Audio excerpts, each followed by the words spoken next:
Sebenarnya kami di sekolah kami sudah sejak tahun 2010 kurang lebih, itu dulu pernah melakukan semacam school review, yang dimana waktu itu kami meninjau bagaimana sih sebenarnya kebutuhan pembelajaran sekolah di SLB itu, yang kemudian juga yang dipikirkan waktu itu ada instrumen yang bisa menilai tahapan daripada tujuan yang akan dicapai, benchmarkingnya seperti apa, quality assurance-nya seperti apa, quality control-nya juga seperti apa.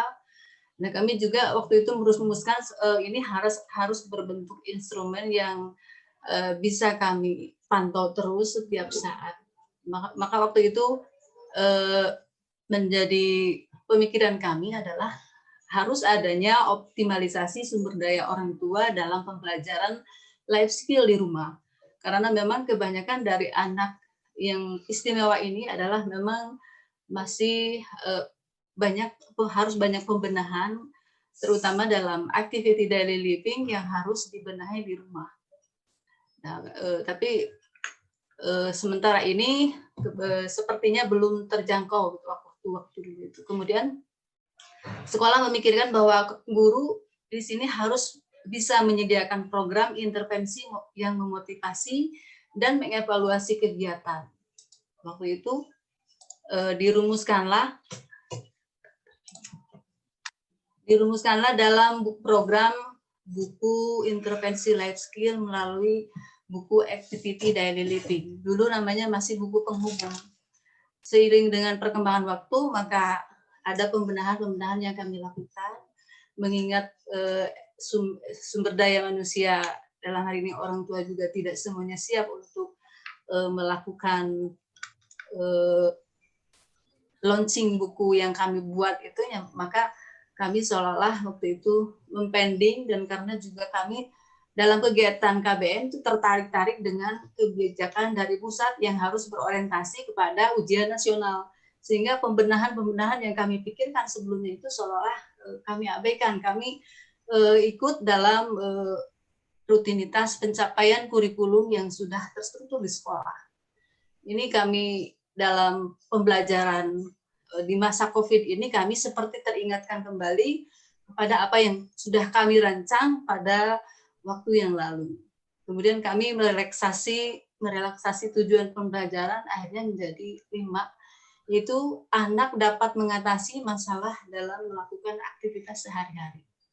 Terus yang kedua, anak dapat berperan aktif di lingkungan terdekat sesuai dengan potensi masing-masing. Yang ketiga, memberdayakan orang tua dalam pembelajaran anak di rumah dalam suasana yang menyenangkan. Ini karena kita ini seolah-olah pada masa pandemi ini kita mengembalikan anak kepada rumah mereka kita dalam keadaan stres, dalam keadaan takut.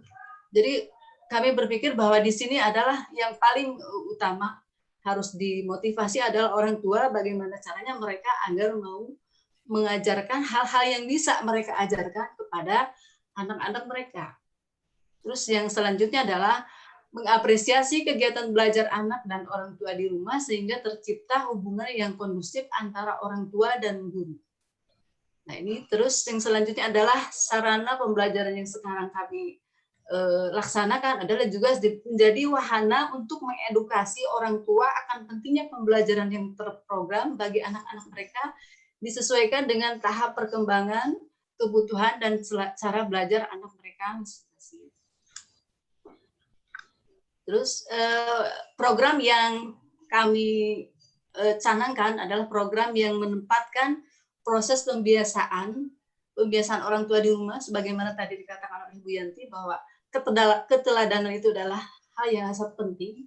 Maka kami menjadikan ini sebagai ruang lingkup, menempatkan proses pembiasaan itu sebagai stimulus untuk memengaruhi perilaku anak di rumah, yang menjadikan orang tua sebagai model, sehingga timbul respon sesuai dengan indikator pembelajaran life skill yang tertuang dalam program pembiasaan hidup sehat selama pandemi yang kami buat programnya. Terus yang dilaksanakan di semua jenjang, dan agenda kegiatan buku activity daily living anak berkebutuhan khusus yang sudah kami rancang jauh sebelumnya. Selanjutnya, program khusus yang kami laksanakan ini memang semuanya pada waktu-waktu sekarang ini adalah berorientasi kepada 4 hal ini, yaitu program khusus terkait antisipasi dan pencegahan COVID-19 dengan kebiasaan pola hidup sehat. Selanjutnya adalah ada program life skill terkait activity daily living. Ini adalah untuk tingkat SDLB atau yang memiliki usia mental yang sama. Terus program life skill terkait kewirausahaan SMPLB dan SMALB. Ini dasar pemikirannya bahwa setiap orang tua pada dasarnya memiliki skill untuk berwirausaha atau skill untuk berusaha, skill untuk mandiri, maka diharapkan pada kesempatan ini juga mereka bisa menulurkan kepada anak-anaknya. Terus yang selanjutnya adalah program akademik sesuai kurikulum di kelas. Ini ada beberapa prasyarat yang menurut kami harus ada sebelum kegiatan pembelajaran ini dilaksanakan, yaitu terciptanya hubungan baik antara orang tua dan guru. Yang kedua adalah adanya data asesmen kemampuan life skill orang tua. Nah, di sini kami berpikir bahwa seperti tadi saya katakan bahwa orang tua itu memiliki kemampuan kemandirian masing-masing yang bisa ditularkan kepada anak-anaknya. Dan di sini kita pada kesempatan ini kita akan menitipkan kepada mereka. Jadi kalau kita memberikan program yang di luar jangkauan pemikiran mereka yang tidak bisa mereka lakukan, itu akan memberatkan. Dan itu akan menambah stres bagi para orang tua untuk mengajarkan anaknya, apalagi misalnya harus dibebani dengan laporan yang sifatnya akademis yang tidak bisa mereka jangkau. Kami berpikir dengan menugaskan dengan apa yang mereka bisa, itu akan lebih mudah untuk dilaksanakan oleh orang tua di rumah. Terus yang ketiga adalah prasyaratnya adalah kemampuan guru dalam mengidentifikasi dan menyesuaikan program sesuai dengan latar belakang orang tua dan kebutuhan belajar anak. Jadi nanti setiap anak adalah program belajarnya akan berbeda-beda. Seorang orang tua yang anaknya dari seorang pedagang itu akan berbeda dengan seorang orang tua, seorang anak yang memiliki anaknya seorang pembuat kue misalnya. Mereka akan memberikan pembelajaran yang berbeda kepada anak-anak. Prinsipnya adalah mereka harus mengajarkan itu semua kepada anak-anak. Terus yang selanjutnya adalah adanya sosialisasi ruang lingkup program oleh guru kepada orang tua. Nah, ini contoh saja, mungkin contoh tujuan di RPP nanti akan menjadi seperti ini. Jadi melalui kegiatan pembelajaran bersama orang tua di rumah, pembelajaran life skill bersama orang tua di rumah, dalam gurunya bisa life skill-nya apa? Misalnya ada yang bercocok tanam, ada yang membuat kue bolu, ada yang membuat, ada yang pedagang. Nah, ini maka anak dapat. Nah, nanti kalau ini contohnya adalah membuat kue bolu, maka nanti tujuannya adalah menyebutkan nama kue bolu yang dibuat dengan artikulasi yang jelas. Itu untuk anak B, mungkin untuk anak yang tunanetra juga sama. Ini sifatnya umum. Terus menyebutkan bahan-bahan yang diperlukan untuk membuat kue bolu. Mempraktekkan cara-cara membuat kue bolu, menghitung jumlah irisan bolu, memahami keuntungan dari modal pembuatan bolu, menjelaskan tempat menitip untuk menjual bolu, memahami cara penghitungan untung rugi dan penjualan bolu. Dan masih banyak lagi tujuan-tujuan yang mungkin bisa kita buat disesuaikan dengan tingkat atau kelas atau jenjang anak di mana dia berada. Mungkin untuk tingkat 1 mungkin cukup, kelas 1 mungkin cukup yang ke-1 menyebutkan nama-nama kue bolu, atau menyebutkan sampai menyebutkan bahan-bahannya saja mungkin. Tapi beda dengan untuk yang tingkatnya SLTA bisa sampai kepada perhitungan untung rugi. Nah, inilah program sebenarnya yang dititipkan oleh lembaga kepada orang tua. Jadi kita mungkin tidak terlalu tidak terlalu memberikan hal-hal yang tidak bisa mereka jangkau pemikirannya, tapi dari apa yang mereka bisa kita mulai menitipkan program yang sekiranya bisa dilakukan oleh orang tua. Nah, ini adalah contoh program yang dilaksanakan di semua jenjang. Ini adalah ketika COVID kemarin kami secara serentak membuat atau melaksanakan program ini, dibuat secara seketika waktu kemarin. Jadi ketika di rumah anak mengetahui bahaya corona dan memahami alasan tidak boleh keluar selama beberapa minggu waktu itu, karena diperpanjang lagi, terus membiasakan cuci tangan sebelum dan sesudah makan, ikut serta dalam jaga kebersihan rumah, mandi sehari 2 kali, tidak membuang kotoran sembarangan, menutup mulut ketika bersin dan batuk, tidak keluar rumah. Ketika sedang terpisah dari saudaranya, maka makan makanan yang sehat. Nah, ketika di luar rumah pun kita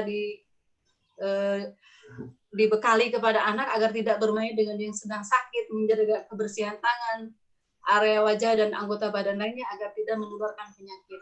Tidak bermain terlalu jauh dari area yang dianggap aman dari penyebaran virus. Tidak jajan sembarangan dan memilih makanan sehat. Ini selanjutnya guru-guru juga kami dibekali dengan instrumen yang ini kebetulan bukunya baru terbit mungkin di akhir tahun kemarin. Di kami yang berlaku adalah buku hariannya diberikan kepada orang tua untuk diisi apa yang mereka lakukan dari bangun tidur sampai tidur kembali. Nanti bisa ditampilkan terakhir mungkin ini kolom-kolomnya. Terus laporan kegiatan yang kami laksanakan selama pembelajaran di rumah ini adalah kebetulan karena di sekolah kami sebanyak 76% itu dapat mengikuti kegiatan secara daring, yang lainnya dikunjungi itu berdasarkan setelah melihat situasi apakah aman, tidak ada penyebaran virus di sekitarnya, maka guru-guru pun datang ke sekolah-sekolah yang dianggap ke anak-anak yang tidak sekolah. Nah, ini untuk yang daring, ini laporannya seperti ini. Jadi laporan gambar, screenshot percakapan di WA, dan video yang diupload melalui Instagram kelas dan sekolah di setiap hari kerja. Jadi setiap hari guru itu harus mengupload kegiatannya di Instagram kelas dan sekolah. Tapi kemudian ternyata Instagram sekolah kami overload, akhirnya dibuatlah Instagram kelas. Karena ternyata orang tua itu cukup antusias untuk melaporkan kegiatannya di rumah melalui WA, dan apalagi setelah tahu bahwa ini di-share di Instagram, mereka cukup semangat begitu, mereka merasa terapresiasi bisa melaksanakan pembelajaran di rumah bersama anak-anaknya. Mereka mengupload semua kegiatan yang dilaksanakan di rumah oleh mereka. Terus yang kedua adalah laporan dokumen program dilaporkan melalui PKS kurikulum untuk disampaikan kepada kepala sekolah dan pengawas 1 minggu 1 kali. Teknik pemantauan ini dilakukan, ternyata kami tidak terlalu banyak jeda waktu untuk melakukan langsung kegiatan begitu ya. Waktu itu kami membentuk wali kelas harus membuat grup WhatsApp yang terdiri dari guru kelas, orang tua, siswa, dan guru mata pelajaran untuk mengkomunikasikan program dan tugas yang dilakukan setiap hari. Sedapat mungkin guru membuat video pendek pelajaran yang di-share di grup WhatsApp dan di-share juga di Instagram kelas atau Instagram sekolah. Setiap chat yang disampaikan di WA, di screenshot, di-upload bersama laporan kegiatan dari orang tua, lalu di-upload di Instagram kelas masing-masing. Setiap Instagram kelas wajib mengikuti, memfollow kepala sekolah, pengawas, dan KCD, serta orang tua. Jadi sebenarnya di dalam Instagram ini bisa juga dilakukan supervisi langsung oleh kepala sekolah, bahkan oleh dinas. Asal mungkin kita saling memfollow begitu. Subhanallah, jadi ini ternyata kita bisa saling memotivasi ketika kelas lain sudah mengupload kegiatan, kelas yang lainnya juga terimbas harus semangat memberikan gambar kegiatan yang harus diperlihatkan kepada teman-teman yang lainnya itu. Subhanallah, jadi kami merasa suasana begitu hidup. Untuk yang selanjutnya adalah setiap guru menyampaikan laporan program kegiatan 1 minggu 1 kali dalam bentuk Word atau PDF melalui PKS kurikulum untuk disampaikan kepada sekolah dan pengawas. Bagi yang masih melaporkan dokumen, foto, dan video di Instagram sekolah, dimohon untuk secepatnya membuat Instagram kelas sendiri. Ini adalah himbauan menjelang tahun ajaran baru. Karena kemarin masih ada yang mengupload kegiatan di Instagram sekolah. Nah, sehubungan dengan pergantian tugas mengajar, maka IG kelas akan diganti sesuai dengan tugas mengajar yang alhamdulillah kami sekarang sudah dibagi tugas oleh Ibu Kepala Sekolah. Terus, selanjutnya ini adalah contoh instrumen pemantauan guru dan kami sudah melaporkannya sebanyak yang semula disatukan sebanyak 3 kali. Dan setiap kali kami melaporkan itu kurang lebih lampiran dari kegiatan yang melakukan pembelajaran dari guru itu sebanyak lebih dari 200, mencapai hampir 300 halaman. Ini instrumennya adalah ini seperti ini, jadi kami melihat responsibilitas dari guru, tanggung jawab, komitmen, dan laporan yang disampaikan kepada pimpinan. Nah, jadi pada kesempatan ini juga sebenarnya dari pihak lembaga bisa tetap melakukan penilaian kinerja guru. Karena semua aktivitas bisa dilihat di Instagram atau bisa dilihat laporannya, jadi progresnya bisa kelihatan setiap hari. Ini asal benar-benar komitmen dilaksanakan, kita akan melihat hasilnya yang baik juga. Dan yang bagi yang tidak melalui daring juga sama akan dilihat laporannya. Ini kriteria penilaiannya adalah setiap guru memperoleh skor aspek yang dinilai dengan rentang 4-3-2-1 atau mungkin juga bisa 5-3-2-1 sesuai dengan tingkat responsibilitas, tanggung jawab, komitmen, dan laporan yang disampaikan selama proses BDR ini. Persentase diperoleh dengan membagi skor maksimal dengan skor perolehan itu nanti akan dilihat persentase kegiatan atau persentase hasil pemantauannya seperti apa nanti bisa dilihat. Ini adalah contoh laporan kegiatan pembelajaran daring yang dilaksanakan oleh salah seorang guru di SLB Negeri Garut. Mungkin bisa dilihat ada pembiasaan pola hidup bersih diri dan lingkungan. Ini metodenya penugasan. Nanti mungkin kalau materi sebenarnya bisa diganti dengan kalau berorientasi kepada RPP yang sekarang, mungkin materi diganti dengan tujuan pembelajaran dan metode akan diganti dengan degree atau apa yang ingin dicapai. Targetnya apa itu nanti akan diganti. Ini masih menggunakan kolom yang lama. Terus yang selanjutnya adalah laporan dokumennya. Nah, inilah di sini jadi kami tidak perlu menyampaikan banyak foto di laporan yang tertulis karena cukup disampaikan link alamat Instagramnya saja. Nanti begitu diklik nanti akan terbuka di situ kegiatannya. Ini nanti ada hambatannya ditulis. Ada salah satu orang tua siswa tidak bisa memberikan laporan kegiatan karena kehabisan kuota dan sebagainya. Itu ada terus solusinya juga ada berarti dikunjungi oleh guru kelasnya.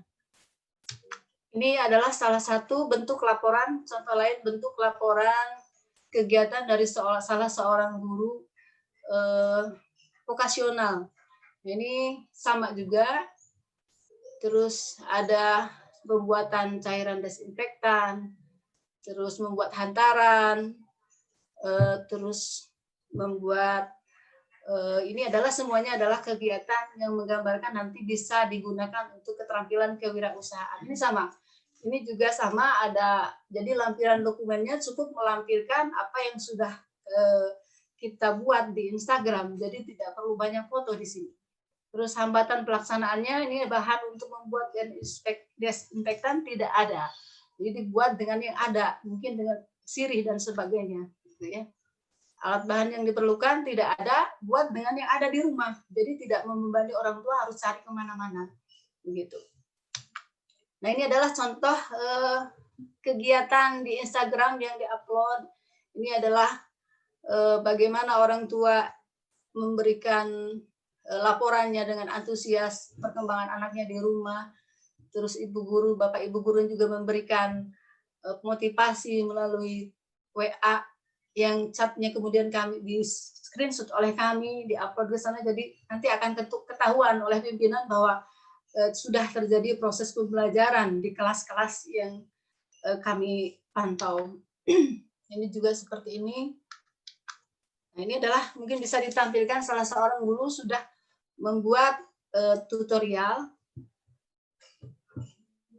Assalamualaikum warahmatullahi wabarakatuh. Anak-anak, Ibu sekarang akan memberikan pelajaran tentang cara membuat masker. Kalau kalian mau keluar rumah, kalian harus menggunakan masker. Tapi tidak ada masker, kalian boleh membuat sendiri di rumah. Alat-alat yang digunakan ini pertama kain bekas, kemudian ada gunting. Ini adalah guru nasional di SMK Negeri Garut. Kemudian ini kainnya Bisa ke sini 30 cm. Ke yang lain ada yang satu lagi. Ini contoh. Assalamualaikum warahmatullahi. Nah, ini satu lagi kita untuk kelas kecil, itu kelas besar. Hai, Isan dan Nova. Ini adalah kelas Senin tanggal 30 bulan Maret tahun kelas 4. Ini kelas 4. 2020. Kita akan belajar mengenai doa agar terhindar dari wabah penyakit corona. Kalian tulis ulang, kemudian kalian hafalkan dan dibaca setelah sholat. Yang kedua, kita belajar memasak. Memasak apa? Makanan yang sehat bersama mama dan bapak di rumah. Oke? Nanti Ibu tunggu foto dan video di WhatsApp. Selamat belajar di rumah. Itu barangkali contoh-contoh Bapak Ibu guru yang sudah melakukan tutorial untuk anak-anaknya di rumah. Nah, ini adalah bu guru yang terpaksa harus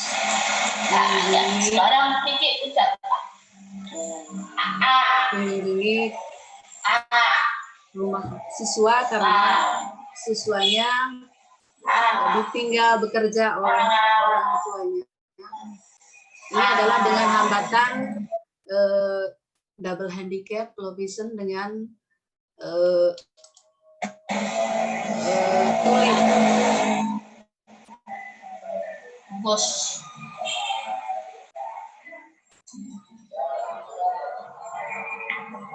Sudah rindu sekali ingin ke sekolah, tapi karena tidak bisa, ingin ke sekolah, ingin bertemu teman, tidak bisa. Ibu gurunya mendiamkannya dengan mencoba menghiburnya ikut belajar di rumah. Nah, ini adalah beberapa sampel alamat link BDR. Ini semua kelas memiliki Instagram, jadi setiap kegiatan ada di Instagram kelas masing-masing. Bila ada waktu mungkin bisa dibuka atau mungkin sudah cukup. Maka mungkin kalau dianggap cukup, ini juga ada link kreativitas orang tua, ada beberapa orang tua yang secara khusus mengupload kegiatan anaknya di rumah. Barangkali seperti itu, Ibu, apakah perlu diputar atau cukup Instagramnya? Halo?